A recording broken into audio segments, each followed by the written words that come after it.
Assalamualaikum warahmatullahi wabarakatuh. Pada kesempatan kali ini saya menceritakan 10 karomah Gusmik atau Kiai Haji Hamim Jazuli. Gusmik adalah kiai yang disebut oleh banyak orang adalah seorang wali Allah dengan penampilan nyentrik unik dan dakwah di tempat yang sangat tidak masuk akal, seperti di lokasi pelacuran dan kemaksiatan, walaupun tetap mengasuh majelis taklimnya. Sejak kecil Gusmik panggilan akrab beliau sudah memiliki keanehan-keanehan yang di luar nalar. Beliau sering pergi dari rumah sampai Kiai Jazuli ayah beliau menganggap putranya hilang. Pada waktu di pesantren ayahnya, Gusmik jarang sekali mengikuti pengajian di madrasah, tetapi anehnya itu semua tidak membuat Gusmik ketinggalan pemahaman tentang agama. Kitab kuning dengan santri-santri yang setiap hari belajar kepada ayah beliau. Ketika diuji kemampuan Gusmik dalam memahami agama malahan jauh melebihi santri-santri ayahnya yang setiap hari masuk dan mengaji di madrasah beliau. Gusmik kemudian berguru pada Kiai Dalhar Watu Congol, Kiai Hamid Pasuruan dan lainnya. Seiring waktu kehidupan beliau, banyak terdapat cerita tentang kisah kekaromahan beliau. Berikut adalah 10 di antaranya. 1. Karomah Gusmik sholat di atas dahan pisang. Saat Gusmik di Ploso, ada seorang santri yang sering mengikuti Gusmik. Beliau tidak sholat karena menurutnya dia meniru Gusmik yang tidak sholat. Suatu sore ia ikut Gusmik mencari ikan di sungai. Saat menjelang maghrib Gusmik menyuruhnya memegang jala kecil karena Gusmik akan pergi sebentar. Ketika hari mulai gelap, santri tersebut merasa jala tersebut sudah penuh terisi ikan. Ia berusaha menarik jala tersebut sekuat tenaganya. Tanpa disengaja di tengah usahanya menarik jala tersebut dia melihat Gusmik yang sedang melaksanakan sholat maghrib di atas dahan pisang. Bahkan melanjutkannya dengan sholat isyaknya. Setelah selesai sholat Gusmik kemudian melayang turun menemui santri tersebut. Dapat ikan, tanya Gusmik. Anu Gus? Jawab santri itu sambil memandangi dahan pisang. Santri itu kemudian menyatakan bertaubat dan Gusmik menyuruhnya untuk mandi tobat di sungai tersebut. 2. Karomah Gusmik terbawa ikan ke hadapan Nabi Khidir. Pernah suatu hari, saat memancing, kail Gusmik terbawa ikan. Saking besarnya ikan tersebut hingga membawa Gusmik tercebur. Pengasuhnya yang mendapatkan tugas dari ayah Gusmik untuk menjaga Gusmik kalang kabut. Karena tak ada satupun orang yang bisa dimintai pertolongan. Karena saat itu masih pagi sehingga masih sepi dari pemancing. Mondar-mandir pengasuh Gusmik mencari Gusmik di tepi sungai. Dengan harapan Gusmik tersangkut di tepi sungai. Namun sampai hampir 2 jam Gusmik belum juga muncul di daratan. Akhirnya, karena frustasi pengasuh tersebut pulang ke pondok dan membereskan bajunya untuk pulang tanpa pamit. Karena takut akan dimarahi oleh ayah dan ibu Gusmik yang tak lain adalah pengasuh pondok pesantrennya. Dalam cerita Gusmik kepada pengikutnya, ternyata ikan itu merupakan ikan peliharaan gurunya yakni Nabi Khidir dan membawa Gusmik kepada Nabi Khidir. Menurut Gusmik pertemuan itu hanya berkisar 5 menit saja. Nyatanya Gusmik kembali ke daratan dan balik ke pondok pada jam 4 sore. 3. Karomah Gusmik bisa terbang. Pernah suatu ketika Gusmik diperintahkan untuk memetik buah kelapa untuk dijual. Lalu berangkatlah Gusmik ke kebun. Karena perawakannya yang masih kecil dan belia, Gusmik belum bisa untuk memanjat pohon kelapa yang tinggi itu. Akhirnya Gusmik terbang bagaikan burung dari satu pohon ke pohon lainnya memetik kelapa, sampai selesai tanpa menyentuh tanah. Begitu selesai, Gusmik segera turun, namun kali ini Gusmik bingung karena hasil panen kelapa begitu banyak. Dia tidak akan mampu untuk membawanya sendiri karena terlalu banyak yang dia petik. Akhirnya, Gusmik kembali terbang untuk memetik satu pelepah kelapa. Lalu buah kelapa itu ia ikat dua-dua dan dinaikkan ke pelepah kelapa itu. Setelah itu Gusmik menaiki pelepah itu yang kemudian terbang bersama pelepah itu langsung kembali pulang. 4. Karomah Gusmik terbang naik burung. Suatu ketika Gusmik duduk di pinggiran sungai. Tiba-tiba datang seekor burung besar berputar-putar di angkasa lalu hinggap di hadapan Gusmik. Setelah berbicara sebentar, Gusmik kemudian naik ke burung itu yang kemudian terbang entah kemana untuk menemui gurunya. Tidak sedikit orang yang meragukan sholat Gusmik. Bahkan Kiai Haji Hamid Kajoran pernah meragukan sholat Gusmik. Saat Kiai Haji Hamid Kajoran berziarah ke makam Sunan Ampel, setelah terlebih dahulu berwudu lantas menengadahkan tangannya. Pada saat itulah Kiai Hamid Kajoran melihat Gusmik yang sedang melaksanakan sholat di atas dahan pisang. Sejak saat itulah Kiai Haji Hamid tidak berani berburuk sangka kepada Gusmik. 5. Karomah Gusmik berdiri di atas air. Pernah sekali Gusmik bermain di tepi sungai Berantas dan menonton orang yang sedang memancing. Pada saat banjir besar Gusmik tak disangka tergelincir ke sungai dan hilang tertelan gulungan air yang sangat besar itu.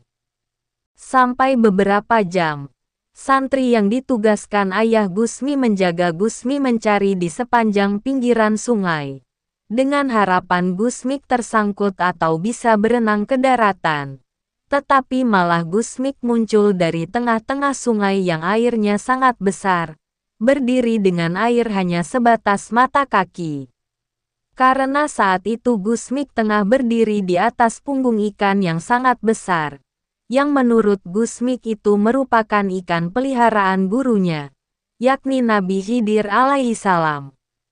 6. Karomah Gusmik membelah diri. Gusmik yang kala itu berumur 9 tahun. Semakin tampak penuh dengan keajaiban-keajaiban yang di luar akal manusia biasa. Ada peristiwa yang diketahui langsung ramai yakni berkaitan dengan wafatnya Kiai Haji Romli, Peterongan Jombang. Seorang mursyid Thariqat Qadariyah dan dikenal luas sebagai ulama besar. Hari itu datang utusan keluarga Kiai Haji Romli dari Peterongan kepada Kiai Haji Jazuli di Ploso untuk menyampaikan kabar wafatnya Kiai Haji Romli. Kiai Haji Jazuli beserta keluarga bersiap-siap berangkat untuk melayat ke Peterongan. Sedangkan Gusmik kala itu sedang bermain di halaman, ada sebagian cerita menyatakan Gusmik enak-enakan tidur di dalam kamarnya. Mik semua mau takziah ke Kiai Haji Romli Peterongan kamu ikut tidak? Tanya Kiai Haji Jazuli. Males bah, jawab Gusmik sambil terus bermain-main. Akhirnya seluruh keluarga berangkat menuju Peterongan kecuali Gusmik yang sibuk bermain. Begitu tiba di Peterongan, disambut oleh Nyai Romli. Alhamdulillah Kiai bisa datang kata Nyai Romli. Nyuwun sewu. Amik panggilan Gusmik tidak ikut. Tadi diajak tidak mau. Lah, Gusmik sudah seminggu di sini menunggu Kiai Haji Romli sampai meninggal. Jawab Nyai Romli, itu sedang bermain di halaman tambah Nyai Romli. Setelah merasa cukup, Kiai Haji Jazuli kemudian berpamitan dengan penuh rasa penasaran terhadap putranya. Sesampainya di Ploso, Kiai Haji Jazuli memanggil Juwirin, santri yang ditugasi untuk menjaga Gusmik. Selama aku pergi ke Peterongan, Amik pergi kemana saja? Tanya Kiai Haji Jazuli kepada penjaganya Gusmik. Gusmik tidak kemana-mana. Sejak Kiai pergi sampai sekarang Gusmik masih tidur di kamar, jawab Juwairin. Kamu jujur saja. Tidak perlu berbohong untuk membela Amik. Kata Kiai Haji Jazuli belum percaya dengan kejadian itu. Benar Kiai. Saya tidak bohong, jawab Juwairin. Yang manakah yang benar, Gusmik yang sudah seminggu nungguin Kiai Haji Romli atau yang sedang di rumah lagi tidur? 7. Karomah Gusmik membelah diri di dua tempat dengan waktu yang bersamaan. Pernah Gusmik selama 3 bulan tidak pernah keluar kamar dari rumah salah seorang santrinya. Santri tersebut bekerja di luar siang dan malam, sering bertemu dengan beberapa orang dari Madura. Mereka ingin bertemu dengan Gusmik tetapi santri Gusmik tersebut melarangnya karena sudah 3 bulan ini Gusmik tidak mau keluar kamar. Mereka sangat marah karena merasa dibohongi oleh santri Gusmik. Mereka menyatakan bahwa beberapa hari ini Gusmik bersama mereka di Madura. 8. Karomah Gusmik merubah minuman alkohol menjadi air mineral.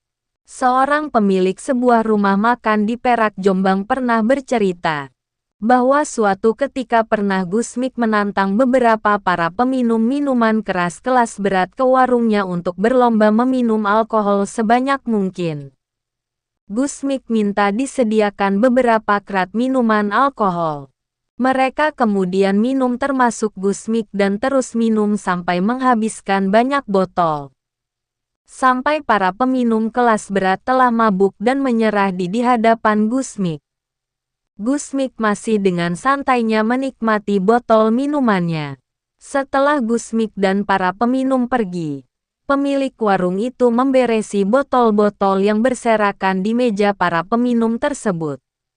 Kebetulan pemilik warung itu menemukan botol minuman Gusmik yang masih ada isinya. Karena penasaran, pemilik warung itu mencicipinya. Ternyata, minuman itu telah rasa menjadi seperti air putih dan tidak ada sedikit pun bau-bau alkohol. 9. Karomah Gusmik mengubah benda menjadi obat. Pernah suatu kali ada seorang yang tergopoh-gopoh ingin menyeberangi sungai untuk mencarikan obat istrinya yang sedang mengerang-erang sakit perut. Gusmik yang kala itu berada di perahu, mencegah orang itu untuk menyeberang sungai.